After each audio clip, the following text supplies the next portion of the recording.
Olá, boa tarde. Eu sou o António Tadeia e esta é a segunda edição do Q&A. E o que é o Q&A? Perguntam vocês. Bom, o Q&A é pergunta e resposta. Isto é, todos os dias eu faço aqui o Futebol de Verdade no Facebook. De segunda a sexta, não é todos os dias, mas de segunda a sexta faço aqui o Futebol de Verdade no Facebook pelo meio-dia e meia. Incentivo-vos a enviarem perguntas. Respondo a uma em direto todos os dias, mas depois não posso responder a todas, naturalmente.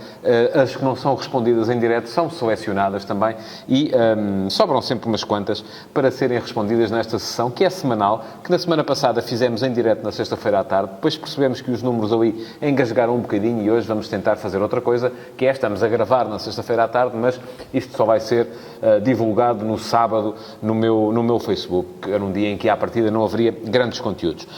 Muito bem, vamos então começar a atacar as perguntas que não foram respondidas em direto e a primeira pergunta vem do Miguel Nexus e foi colocada no YouTube. Ora bem, isto para vos dizer duas coisas. Primeira questão, não é só no Facebook que podem fazer perguntas, podem fazer também no meu canal de YouTube, podem ir lá subscrevê-lo, tem o meu nome, António Tadeia, podem fazer no Instagram TV, porque também lá aparecem estes vídeos, podem fazer até inclusive no Twitter, porque há sempre um link do Twitter para os vídeos no YouTube, e portanto está lá tudo. À sexta-feira é garantido que a seleção é feita com base nas perguntas que vêm de todas as plataformas. Muito bem, mas pergunta ao Miguel Nexus, e eu não sei porque suspeito que o nome real não será mesmo este, gostava de saber a sua opinião sobre os prémios The Best, sobre a não inclusão de Bernardo Silva e Alisson, e quem acha favorito a ganhar e quem devia ganhar. Muito bem. Quem acha favorito a ganhar e quem devia ganhar, eu já respondi, já disse isso no vídeo desta semana do Futebol de Verdade, em que abordei os prémios da Best, e creio que foi ontem, precisamente, que isso aconteceu, aliás, anteontem, para quem estiver a ver, no vídeo de quinta-feira. Quanto à questão Bernardo Silva e Alisson, consigo ver algum mérito nesta, até porque há lá jogadores, sobretudo no caso de Bernardo Silva, que é esse que nos interessa mais, a inclusão, por exemplo, de Harry Kane tenderia a premiar aquilo que foi a carreira do Tottenham também na Liga dos Campeões, mas a questão é que Harry Kane nem sequer esteve naquela fase mais decisiva do Tottenham e, portanto, faz pouco sentido. Ele aparece ali como jogador bandeira daquilo que foi a carreira do Tottenham. Nesse caso, acho que a inclusão de Bernardo Silva, sim, justificar-se-ia, seria mais um português, era importante, até porque Bernardo Silva depois foi importante também na caminhada da Seleção Nacional e teve importância também na fase final da Liga das Nações, que Portugal acabou por vencer. Portanto, acho que faria todo o sentido que Bernardo Silva aparecesse na lista dos 10 que são candidatos ao prémio da Best. Não me parece que seja ainda o winning material, não me parece que seja ainda o jogador para ganhar um prémio deste género. Falta-lhe ainda conseguir afirmação nos grandes jogos e com mais frequência. Acho que ele ainda é um bocadinho tímido nesse aspecto, porque potencial tem, com certeza, para fazer muito mais. Segunda questão para hoje vem do Ivo Miguel. Olá, Ivo. Boa tarde. E pergunta ao Ivo, tendo em conta os bons minutos que fizeram Fábio Silva e Zé Luís, estamos a falar de jogadores do Futebol Clube do Porto, claro, no jogo com o Mónaco, não mereceriam a titularidade dos dois já na pré-eliminatória da Champions? Bom, Sérgio Conceição vai mudar muita coisa na equipa, acho eu. Eu acho que um dos dois, com certeza, poderá jogar. E eu acredito mais que seja, inclusive, é Zé Luís, do que seja o Fábio Silva. Isto porquê? Porque eu acho que o Zé Luís dá à equipa coisas que o Soares não dá. Parece-me ser melhor finalizador e acho que essa é a questão fundamental para o ataque do Futebol Clube do Porto. Neste momento é preciso gente que seja capaz de ser um bocadinho mais clínica no momento da finalização. Também acho que Fábio Silva pode ser esse jogador, mas é ainda muito novinho e acredito que o caminho vai ser um bocadinho mais lento para ele, naturalmente. Vai ter que começar a aparecer, ganhar minutos e se começar a justificar, então sim, subir mais um patamar e aparecer na equipa titular um bocadinho lá mais para a frente. Pergunta o Luís Guedes Pinto. Olá, Luís, boa tarde. O seguinte, por que razão os comentadores desportivos costumam dizer que o campeão é o favorito para voltar a vencer? Ouço isto há muito tempo, diz ele, mas objetivamente não vejo nisto lógica nenhuma. Ora bem, o campeão é o favorito para voltar a vencer, regra geral, não é sempre, naturalmente. Se o campeão perder, tiver uma razia e perder mais de metade da equipa, deixa automaticamente de ser o favorito para voltar a vencer. A lógica inerente a este axioma será, quanto muito, a seguinte. Se uma equipa foi campeã em maio, se mantém a estrutura, se mantém o treinador, se mantém o tipo de futebol, se tudo isso, e se em contrapartida os adversários não foram buscar o Messi e o Cristiano Ronaldo, parece-me que faz todo o sentido que o campeão seja o favorito. Mas isso não quer dizer que vença, porque senão o campeão seria sempre o mesmo desde o princípio até ao fim da história dos campeonatos. Porque depois, é claro que os favoritos nem sempre são os vencedores das competições. Há sempre o papel dos chamados underdogs, que podem perfeitamente aparecer e ser capazes de ganhar. Aliás, se formos a ver, os últimos campeonatos foram um bocadinho a história disso mesmo. No ano passado, o Benfica de Bruno Lage foi campeão. E se perguntassem à generalidade das pessoas, na altura da saída do Rui Vitória, à distância que o Benfica estava, ninguém esperaria. O Flóculo Porto tinha sido campeão no ano anterior e foi campeão o Porto de Sérgio Conceição num ano com fair play financeiro, com dificuldades para contratar jogadores, quando já vinha de um jejum mais ou menos prolongado e, no entanto, conseguiu ser campeão à conta de muito trabalho dentro com o plantel e tornando-o, inclusive, mais inclusivo. No ano anterior tinha sido campeão o Benfica do Rui Vitória, e se calhar não tanto nesse ano, se calhar nesse ano até era favorito, mas um ano antes, no ano da estreia de Jorge Jesus no Sporting, o Sporting fez durante grande parte da época papel de favorito e acabou por sucumbir na ponta final da época. Portanto, sim, se o campeão mantiver a estrutura, se mantiver tudo aquilo que fez com que há 3 meses se sagrasse campeão, não vejo razão nenhuma para não ser considerado favorito, tal como não vejo razão nenhuma para ter de ganhar, porque senão eternizar-se-ia. Quarta pergunta para hoje vem do Luís Alves. Olá, Luís, boa tarde. E pergunta ao Luís: gostaria de perguntar se acha que o meio-campo do Flóculo Porto necessita do Uribe. E pergunta ainda, este é um 2 em 1, se este ano o Porto está mais fraco do que no ano passado. Ora bem, os bons jogadores fazem sempre falta. Esta também é uma das máximas e um dos lugares comuns em que o futebol é pródigo. O Uribe é um bom jogador, é capaz de precisar de algum tempo de adaptação. Às vezes acontece, jogadores que vêm de realidades completamente diferentes precisarem de algum tempo de adaptação quando chegam à Europa, mas o Uribe é um jogador que tem golo, é um jogador que é capaz de preencher largas áreas dentro do campo, é um chamado box-to-box puro, e pode ser um jogador importante para suprir a ausência de Héctor Herrera. Agora, se faz falta, se o Porto necessita, à partida se vem é para somar, não é para diminuir, e portanto qualquer um que venha pode, e ainda por cima numa posição como é o meio-campo, se for um guarda-redes, enfim, costuma dizer que só pode jogar um, se já há um bom, se calhar não faz tanta falta haver mais um. O Porto tem bons médios, de facto, mas perdeu alguns bons médios também. Portanto, acho que sim, que pode fazer falta. Há a pergunta se o Porto está mais fraco este ano do que estava no ano passado.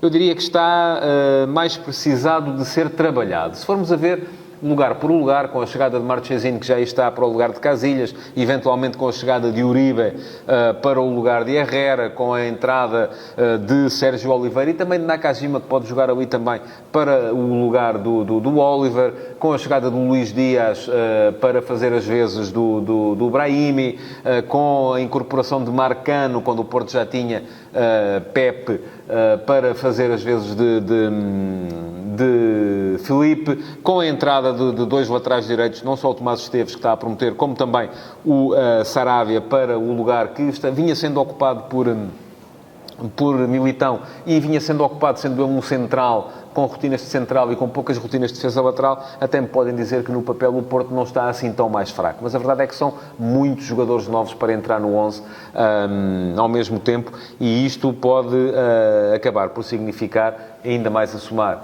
a presumível titularidade do Romário Baró, que parece que está a ganhar a posição que no ano passado era do Herrera também, e aí não podem jogar todos, naturalmente só jogam 11. Mas, portanto, parece-me que o Sérgio Conceição vai ter ainda ali muito trabalho pela frente, e o Porto, não estando mais fraco, se calhar está mais precisado de ser trabalhado. Pergunta número 5 para hoje vem do Daniel Santos. Olá, Daniel, boa tarde. Pergunta ao Daniel: acha que o Rafael Leão faz bem a ir para o Milan? Eu não percebo a ideia da pergunta, admito, sou capaz de interpretar de uma série de formas. Faz bem a sair do Lille, a ir para um novo clube, faz bem em escolher como novo clube o Milan, que ainda por cima é um clube que tem tido os seus problemas, tem sido difícil a jogadores jovens que chegam de fora a afirmarem-se lá, e depreendo que será mais este o sentido da pergunta. É um desafio, por exemplo, o André Silva não conseguiu impor a sua qualidade, que é muita numa equipa como o Milan. Será que o Rafael Leão vai ser capaz de o fazer? Eu acho que à partida há condições para isso, como havia condições para que o André Silva o conseguisse. O Rafael Leão, já o disse também no Futebol de Verdade de sexta-feira, é um jogador que a mim me convence, porque é um avançado muito móvel, um avançado que joga com os dois pés, um avançado que é capaz de ocupar qualquer das posições na frente de ataque, tem golo, fez 8 golos na Liga Francesa do ano passado, que está em margem, tem uma enormíssima margem de progressão, porque ainda é muito, muito jovem, e, portanto, acho que há a possibilidade, tem condições para poder impor-se no Milan. Agora, se depois é capaz ou não, isso já depende de muita coisa, depende do trabalho, logo à partida, porque muitas vezes a diferença entre um enormíssimo craque e um jogador promissor é a vontade que ele tem de trabalhar e de fazer a passagem do estatuto de promissor para craque. Pergunta ao Francisco Lobo. Olá, Francisco, boa tarde. Não seria mais benéfico que os horários dos jogos em Portugal se adaptassem àquilo que é a realidade europeia, na maioria dos casos, isto é, haver os jogos a começarem até às 20, 20 e 30 e retirarem-se os jogos das segundas-feiras? Sim, eu digo já que sim, de caras, não é? Se há coisa de que eu não gosto é de jogos às 9h30 da noite. Acho que... mas isto é muito vício de quem trabalhou a vida toda em jornais, não é? E os jornais tinham a hora de fecho, em que era importante, não, era fundamental fechar o jornal para que ele pudesse entrar nas rotativas, para poder estar depois a horas decentes e razoáveis nos quiosques, e jogos a começarem às 9h30, que acabam às 11h30, começa logo por ser um problema para os timings todos, recolher de declarações, para se escreverem crónicas e análises, para se fazer tudo o que é reportagem à volta do jogo, ia logo queimar muito em cima o horário de fecho. E, portanto, para essa realidade, mas isto sou eu a falar, e já neste momento já nem sequer escrevo para os jornais, portanto já não é coisa que me preocupe. No entanto, eu creio que a razão fundamental nem tem tanto a ver com, eu não sei se a pergunta do Francisco tinha a ver com isto, o facto de os jogos poderem ser vistos na Europa, porque não creio que haja muita gente na Europa assim com tanto interesse neste momento para ver os jogos do Campeonato Português, porque se formos a ver, um jogo que começa às 9h30 em Portugal, já são 10h30 no horário central europeu, quer dizer que vai acabar para lá da meia-noite para quem esteja em Espanha, por exemplo, e isto vai reduzir a visibilidade. Eu acho que não é tanto por isso, é mais porque é importante que as pessoas possam ver os jogos em Portugal. E aqui a questão tem a ver com um estudo que naturalmente a Liga há de ter feito sobre quando é que as pessoas gostam mais de ver os jogos. Neste momento são as televisões que mandam. E as televisões, como mandam, aquilo que fazem é centram os jogos no seu chamado prime time. E o prime time é a seguir às notícias. Portanto, é por aí que os jogos estão a começar tão tarde, tantas vezes. E depois também, como as televisões não têm, muitas vezes, futebol para passar noutros dias, não querem a concentração dos jogos sempre ao fim de semana. Eu também sou do tempo dos jogos todos ao domingo às 3 da tarde. Gostava, sim, era interessante. Agora, a realidade é que para as televisões, que pagam e bem pelo produto, naturalmente querem ter jogos o mais espalhados possível para poderem ter jogos a ocupar as emissões durante o máximo de tempo possível. Acho que tudo isto deve ser trabalhado. Futebol à segunda-feira à noite também não me convence a ideia. Acho que a sexta-feira à noite é melhor, porque no dia seguinte as pessoas não... A generalidade das pessoas não trabalha, e isto é importante porquê? Porque os adeptos, sobretudo se querem ir ver a sua equipa fora de casa numa segunda-feira à noite, imaginemos um adepto de Lisboa ter que ir a Guimarães, um adepto de Braga ter que vir a Setúbal, enfim, a uma segunda-feira à noite, à partida, é uma coisa que não vai acontecer. Portanto, estamos a sacrificar, se calhar, aquilo que é também igualmente muito importante, que é o facto das pessoas quererem ir ao estádio e assim não conseguem ir.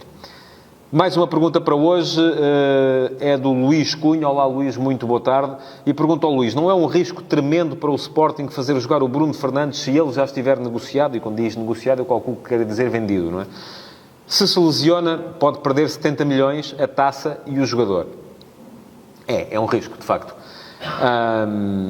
Eu aqui podia responder-lhe com estatística, porque A probabilidade de um jogador se lesionar é, com certeza, muito... Ou se lesionar a ponto de pôr em risco uma transferência. Enfim, não estamos a falar de um entorse ligeiro, de uma pancada que possa obrigá-lo a fazer gelo durante uns dias. Enfim, nada disso. Estamos a falar de uma lesão grave que possa pôr em risco uma transferência e essa probabilidade é baixa. Agora, ela existe, de facto, e é por isso que também, na generalidade dos casos, quando um jogador é transferido, à partida já não joga mais pelo clube que o transferiu, que o vendeu.